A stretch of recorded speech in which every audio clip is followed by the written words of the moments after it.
నమస్తే BC news కి స్వాగతం. నా పేరు నీలిమ. ముందుగా ముఖ్యాంశాలు. నెల్లూరులో దేశభక్తి ఉప్పొంగేలా హర్ ఘర్ తిరంగా ర్యాలీ. ప్రజల్లో దేశభక్తి, జాతీయ సమైక్యత పెంపొందించడమే ర్యాలీ ప్రధాన ఉద్దేశమన్న మంత్రి ఆనం. ఆధారాలు లేని ఆరోపణలతో వైసీపీ వీధి నాటకాలు ఆడుతుందన్న టీడీపీ ఎమ్మెల్సీ ఆలపాటి. జగన్ అంతటి రాజకీయ అజ్ఞాని మరొకరు లేవని తీవ్ర విమర్శ. డిఎస్సీ కుంభకోణంపై మండలి సాక్షిగా సాక్ష్యాధారాలతో సహా కూటమి ప్రభుత్వ భాగోతాన్ని బయటపెడతాం. వైసీపీ ఎమ్మెల్సీ మొండితోక అరుణ్ కుమార్ హెచ్చరిక. ఢిల్లీకి చేరిన పంచదార్ల అక్రమ మైనింగ్ వ్యవహారం. కేంద్ర మంత్రులు కిషన్ రెడ్డి, షెకావత్లకు ఫిర్యాదు చేసిన వైసీపీ అరకు ఎంపీ తనూజారాణి. 270 అడుగుల జాతీయ జెండాతో నెల్లూరు కలెక్టరేట్ నుంచి చేపట్టిన తిరంగా ర్యాలీని మంత్రి ఆనం రామనారాయణ రెడ్డి ప్రారంభించారు. ఈ భారీ ర్యాలీలో కలెక్టర్ హిమాంశు శుక్లా, జిల్లా పరిషత్ చైర్మన్ ఆనం అరుణమ్మ, ఎమ్మెల్యేలు Kotamreddy Sridhar Reddy, Daggumati Venkata Krishnareddy, Kakala Suresh, joint collector Mogili Venkateswarlu, DRO Vijay Kumar, municipal commissioner YO Nandan, అధికారులు, విద్యార్థులు పాల్గొన్నారు. 80వ స్వతంత్ర దినోత్సవాన్ని పురస్కరించుకుని ప్రభుత్వం నెల 15వ తేదీ వరకు ప్రత్యేక కార్యక్రమాలు నిర్వహిస్తుంది. ఇందులో భాగంగా జిల్లాలో హర్ ఘర్ తిరంగా క్యాంపెయిన్ ముమ్మరంగా కొనసాగుతుంది. మన భారతదేశానికి రేపు ఆగస్టు 15వ తారీఖున స్వాతంత్ర దినోత్సవ సంబరాలని ముందుగానే మన నెల్లూరు జిల్లాలో జిల్లా కలెక్టర్ గారి ఆధ్వర్యంలో ప్రజాప్రతినిధులందరూ సమన్వయం చేసుకుని అధికార యంత్రాంగంతో మరి ప్రజలు, ఇతర స్వయం సేవక సంఘాలు అన్నీ కలిసి ఈరోజు ఈ యొక్క కార్యక్రమాలను ముందుగా ప్రారంభించుకుంటున్నాం. దీనికి ఈరోజు తిరంగా ర్యాలీ అని, ఈ ర్యాలీతో ఈరోజు నెల్లూరు జిల్లాలో స్వాతంత్ర దినోత్సవ సంబరాలని ప్రారంభించు పరిస్థితుల్ని మనం కేంద్ర ప్రభుత్వ ఆదేశాలని, రాష్ట్ర ప్రభుత్వ ఆదేశాలని దృష్టిలో ఉంచుకొని ప్రారంభించుకుంటున్నాము. దీనికి ఈరోజు ఈ కార్యక్రమం నెల్లూరు జిల్లా కలెక్టరేట్ నుంచి కలెక్టర్ గారు, జాయింట్ కలెక్టర్ గారు, ఇతర అధికార యంత్రాంగం అంతా సమన్వయంతో ఈ ర్యాలీని తొలి కార్యక్రమంగా మనం ఇక్కడ మొదలుపెట్టడం జరుగుతుంది. దాదాపుగా ఈ రోజు నుంచి 15వ తారీఖు వరకు ఒక షెడ్యూల్ మనకి ఇవ్వడం జరిగింది. దీనికి పార్ట్నర్స్ ఇన్ నేషనల్ బిల్డింగ్ అని ఈ కార్యక్రమాన్ని పెట్టుకుంటూ ఇవాళ ఈ కార్యక్రమం, తర్వాత మొక్కలు నాటే కార్యక్రమం, ఆ తర్వాత ట్రైకలర్ ఇల్యూమినేషన్ కార్యక్రమాలతో 15వ తారీఖున 80వ స్వాతంత్ర దినోత్సవ వేడుకలని మన పెరేడ్ గ్రౌండ్స్లో ప్రారంభించుకుని కార్యక్రమాలు నిర్వహించుకోవడం జరుగుతుంది.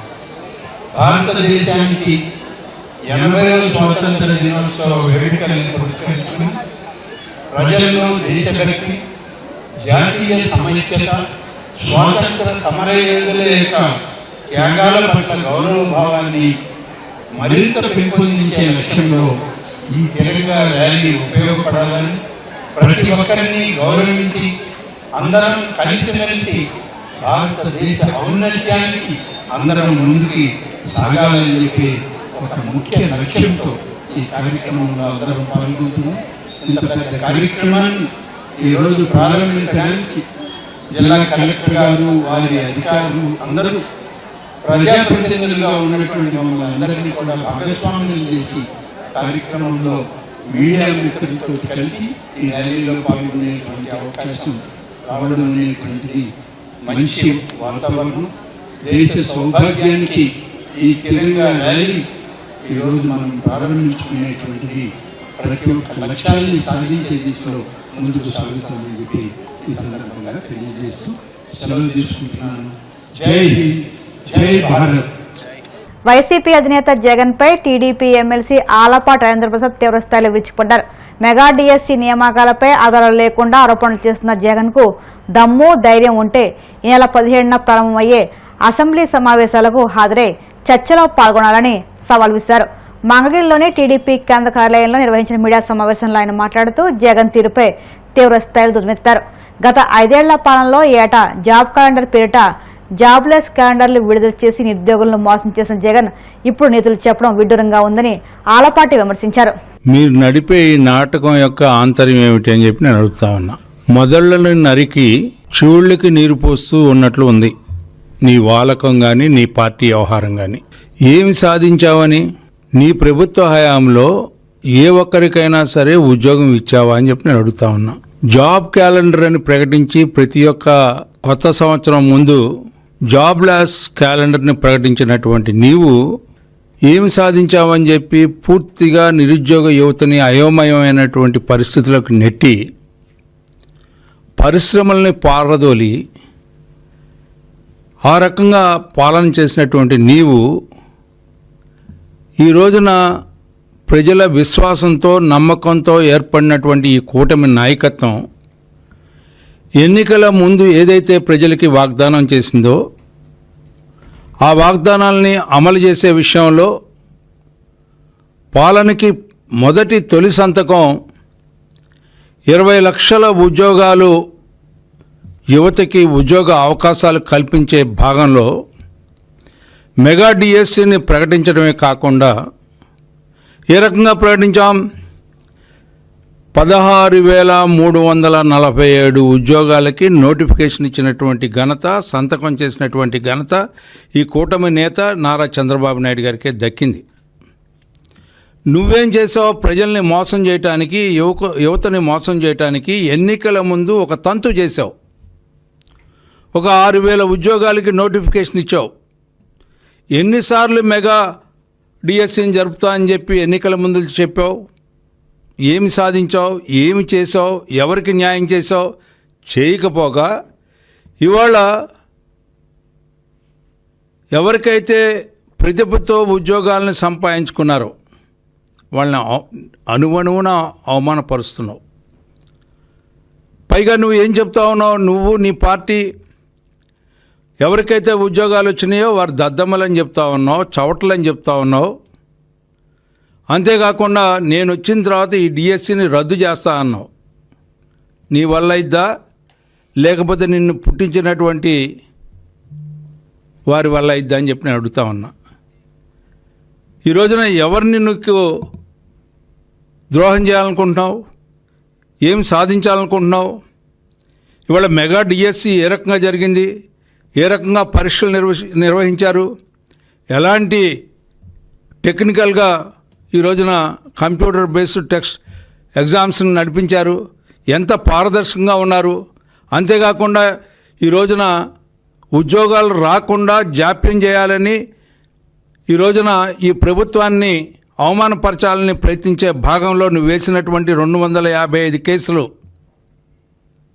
వాటిని న్యాయపరంగా ఎదుర్కొని ఈ రోజున ఉద్యోగ అవకాశాలు కల్పించి గత 70 రోజులుగా డిఎస్సీ వ్యవహారంపై వైసీపీ 12 రకాలుగా నిరసన కార్యక్రమాలు చేపట్టిందని, స్పోర్ట్స్ కోటా కింద 469 పోస్టులను అమ్ముకున్న కుంభకోణంపై మండలి సాక్షిగా సాక్ష్యాధారాలతో సహా కూటమి ప్రభుత్వ భాగోతాన్ని బయటపెడతామని ఎమ్మెల్సీ మొండితాక అరుణ్ కుమార్ హెచ్చరించారు. విద్యాశాఖ మంత్రి నారా లోకేష్ తక్షణమే రాజీనామా చేయాలని, ఈ స్కామ్పై సిబిఐ విచారణ జరగాలని జగన్ అధ్యక్షతన జరిగిన సిఎల్పి సమావేశంలో తీర్మానించినట్లు వెల్లడించారు. రాష్ట్రంలో శాంతి భద్రతలు పూర్తిగా క్షీణించాయని సీదిరి అప్పలరాజు, విరూపాక్షి, తమ్మినేని సీతారాం, జోగి రమేష్ తదితర బీసీ నాయకులను టార్గెట్ చేసి అక్రమ కేసులు బనాయిస్తూ వేధింపులకు గురి చేస్తున్నారని మండిపడ్డారు. ఈ రాష్ట్రంలో సుమారు 12 కార్యక్రమాలు వైఎస్ఆర్ కాంగ్రెస్ పార్టీ చేసిందో డిఎస్సీ కుంభకోణం మీద దీన్ని వెలుగులోకి తీసుకురావాలి. ఈ డిఎస్సీ కుంభకోణం మీద శాసన మండలిలో మాట్లాడాలి. ఈ డిఎస్సీ కుంభకోణం మీద శాసన మండలిలో మాట్లాడటమే కాకుండా రాష్ట్ర ప్రజలందరికీ కూడా ఈ రాష్ట్ర ప్రభుత్వం చేసిన భాగోతం రాష్ట్ర ప్రజలందరికీ తెలియజేయాలనే ఉద్దేశంతో మేము డిఎస్సీలో ఈ విషయం రైజ్ చేయబోతున్నాం. వైఎస్ఆర్ కాంగ్రెస్ పార్టీ మరి ముఖ్యంగా డిమాండ్ చేసేది ఏంటంటే, ఒకటి డిఎస్సి కుంభకోణానికి ప్రధాన కారకుడైన ఈ రాష్ట్ర విద్యాశాఖ మంత్రి నారా లోకేష్ గారి రాజీనామా చేయాలి. 2, ఈ కుంభకోణం మీద థర్డ్ పార్టీ ఎంక్వైరీ జరగాలి, అది సిబిఐ ఎంక్వైరీ జరగాలి. 3, ఏదైతే ఈ డిఎస్సిలో స్పోర్ట్స్ కోటా కింద సుమారు 469 మంది పోస్టుల్ని అమ్ముకున్నారో సాక్ష్యాధారాలతో శాసన మండలి సాక్షిగా మేము ప్రదర్శించబోతున్నాం. మేము కోరుకునేది ఏంటంటే, వైఎస్ఆర్ కాంగ్రెస్ పార్టీ కోరుకునేది ఏంటంటే డిఎస్సి మీద చర్చ జరగాలి. ఆ డిఎస్సి విషయంలో చర్చ జరిగిన వెంటనే లోకేష్ రాజీనామా చేయాలి, థర్డ్ పార్టీ ఎంక్వైరీ జరగాలని చెప్పి దీని మీద నిర్ణయం తీసుకోవడం జరిగింది. ఇది ఒకటైతే, 2వది రాష్ట్రంలో శాంతి భద్రతలు ఏ విధంగా ఉన్నాయి, ఏ విధంగా లా అండ్ ఆర్డర్ సిచ్యువేషన్ ఉన్నదనేది మనంతా గత 2.5 సంవత్సరాల నుంచి చూస్తున్నాం. మరి ముఖ్యంగా వైఎస్ఆర్ కాంగ్రెస్ పార్టీకి చెందిన బీసీ లీడర్స్ని టార్గెట్ చేస్తూ సిదిరి అప్పలరాజు దగ్గర నుంచి, విరూపాక్షి దగ్గర నుంచి, తమ్మినేని సీతారాం దగ్గర నుంచి, జోగి రమేష్ దగ్గర నుంచి, అదేవిధంగా ప్రతి ఒక్క బీసీ లీడర్ని ఏ విధంగా తెలుగుదేశం పార్టీ టార్గెట్ చేస్తుంది, ఏ విధంగా హింసిస్తుంది, ఏ విధంగా అక్రమ కేసులు పెడుతుంది, ఏ విధంగా వాళ్ళని లా అండ్ ఆర్డర్ పేరుతోటి హింసిస్తుంది అనే విషయాన్ని కూడా శాసన మండలి సాక్షిగా వెలుగులోకి తీయబోతున్నాం. ఇదంతా కూడా రాష్ట్ర ప్రజలకు తెలియజేయాలనే ఉద్దేశంతో ఈ డిస్కషన్ కూడా మేము ఇనిషియేట్ చేయబోతున్నాం. 3వది, మరి ముఖ్యంగా ఈ రాష్ట్రంలో రైతుల పరిస్థితి ఎంత హీనంగా, ఎంత దయనీయంగా ఉందనేది కూడా మనందరికీ తెలుసు. ఒక పక్క నుంచి వర్షాలు లేవు, ఒక పక్క నుంచి గిట్టుబాటు ధర ఏ పంటకి కూడా లేదు. ఈ రాష్ట్రంలో ఏదైనా పంటకి ఏదైనా గిట్టుబాటు ధర ఉందంటే అది ఒక గంజాయికి మాత్రమే ఉంది అనే విషయాన్ని అందరికీ కూడా తెలుసు. ఈ గిట్టుబాటు ధర లేని పంటలు ఏదైతే ఉందో, మరి ముఖ్యంగా పొగాకు పంట కావచ్చు, లేకపోతే ధాన్యం కావచ్చు, లేకపోతే పత్తి కావచ్చు, టమాటా కావచ్చు, మిర్చి కావచ్చు, దేనికి కూడా గిట్టుబాటు ధర లేదు. ఈ గిట్టుబాటు ధర ఇవ్వాలని చెప్పి దాని మీద కూడా, వాటి మీద కూడా అసెంబ్లీలోనూ మండలిలోనూ మాట్లాడటానికి వైఎస్ఆర్ కాంగ్రెస్ పార్టీ నిర్ణయం తీసుకుంది. 4వది, మరి ముఖ్యంగా ప్రియాంక హత్య కేసు, ఏ విధంగా అయితే ప్రియాంకని రాజమండ్రిలో బ్రూటల్గా మర్డర్ చేశారో అటువంటి ప్రియాంక లాంటి మర్డర్లు కావచ్చు, లేకపోతే సాయి కృష్ణ మర్డర్ విషయం కావచ్చు, లేకపోతే కాంతి కుమార్ మర్డర్ విషయంలో కావచ్చు, ఇలా ఏ మర్డర్ తీసుకున్నా సరే శాంతి భద్రతల విషయంలో ఈ రాష్ట్రం ఎలా ఫెయిల్ అయ్యింది, దీనికి ఈ రాష్ట్రం హోంమంత్రి ఏ విధంగా సమాధానం చెప్తారని మీద కూడా మేము మండలిలో మాట్లాడాలని చెప్పి సిఎల్పిలో తీర్మానం చేయడం జరిగింది. పశ్చిమ గోదావరి జిల్లా ఉండి జడ్పీ హై స్కూల్లో అంగన్వాడీ కార్యకర్తలకు జ్ఞానజ్యోతి 120 రోజుల సర్టిఫికెట్ కోర్సు శిక్షణ తరగతులు ప్రారంభమయ్యాయి. ఈ కోర్సుల్లో నవచేతన, ఆదర్శశీల, టీఎల్ఎం, ఆర్ఎల్ఎం, పాఠశాల సంసిద్ధత, తల్లిదండ్రుల భాగస్వామ్యం, ఆంగ్ల వాతావరణం, లింగ సమానత్వం, సమ్మిళిత విద్య వంటి అంశాలపై అంగన్వాడీ టీచర్లకు ప్రత్యేక శిక్షణ ఇస్తున్నారు. ఈ శిక్షణలో ఉండి మండలం నుండి దాదాపు 68 మంది అంగన్వాడీ సిబ్బంది ద్వారా 500 మంది చిన్నారులకు లబ్ధి చేకూరే అవకాశం ఉంది. అందరికీ నమస్కారం అండి. ఇప్పుడు జ్ఞానజ్యోతి ఇయర్ 2 ట్రైనింగ్స్ ఇప్పుడు ఈ సెషన్లో మనం ప్రారంభించుకోవడం జరిగింది. జడ్పీహెచ్ఎస్ ఉండిలో జరుగుతుంది. జ్ఞానజ్యోతి ఇయర్ 1లో మనం ముఖ్యంగా కవర్ చేయవలసిన అంశాలు ఏంటంటే, ఇప్పుడు అంగన్వాడీ టీచర్స్కి అంగన్వాడీలో ఇంగ్లీష్ ఇంప్లిమెంటేషన్, ఇంగ్లీష్ భాషని అంగన్వాడీ టీచర్స్ని పిల్లలకి ఎలా పరిచయం చేయాలి అంటే, ఇప్పుడు స్పోకెన్ ఇంగ్లీష్ ద్వారా, నెక్స్ట్ రైమ్స్ ద్వారా, స్టోరీస్ ద్వారా చెప్తే ఇంగ్లీష్ పిల్లలకి చక్కగా కనెక్ట్ అవుతుంది, వాళ్ళ భాష నేర్చుకోవడానికి కూడా ఆసక్తి చూపిస్తారని ఉద్దేశంతో ఇయర్ 2 ట్రైనింగ్లో హైలైట్ ఏంటంటే English implementation of English in anganwadis session కూడా ఈరోజు జరుగుతుందండి. ఇప్పుడు రైమ్స్ ఎలా చెప్పాలి, మన స్టోరీస్ ఎలా చెప్పాలి, దాంట్లో కూడా దశలన్నీ కూడా మన అంగన్వాడీ టీచర్స్కి మన డిఆర్పీ సర్స్ కూడా అందరూ కూడా పరిచయం చేస్తున్నారు. నెక్స్ట్ తల్లిదండ్రుల భాగస్వామ్యం, ఇప్పుడు అంగన్వాడీస్లో మనకి పిల్లలకి ఎంత ఇంపార్టెన్సో తల్లిదండ్రులకు కూడా అంత ఇంపార్టెన్స్ ఇచ్చి వాళ్ళు మదర్ భాగస్వామ్యం, తల్లిదండ్రులు ఇప్పుడు వాళ్ళ చేత ఇంట్లో యాక్టివిటీస్ చేయించడానికి కూడా మదర్స్ని మనం ప్రేరేపించడం, మదర్ కమిటీ సమావేశాలు, పేరెంట్ టీచర్ మీటింగ్, దీని ద్వారా కూడా ఎలాగ చేయాలి అనేది అంగన్వాడీ టీచర్స్కి ఇక్కడ బోధించడం జరుగుతుందండి. నెక్స్ట్ ఇంకా ఏం నేర్పుతున్నారంటే అసెస్మెంట్ విధానాలు, ఇంకా ఈజీ పద్ధతిలో పిల్లలకి ఎలాంటి అసెస్మెంట్ చేయాలి అనేది కూడా ఈ సెషన్లో నేర్పుతున్నారు.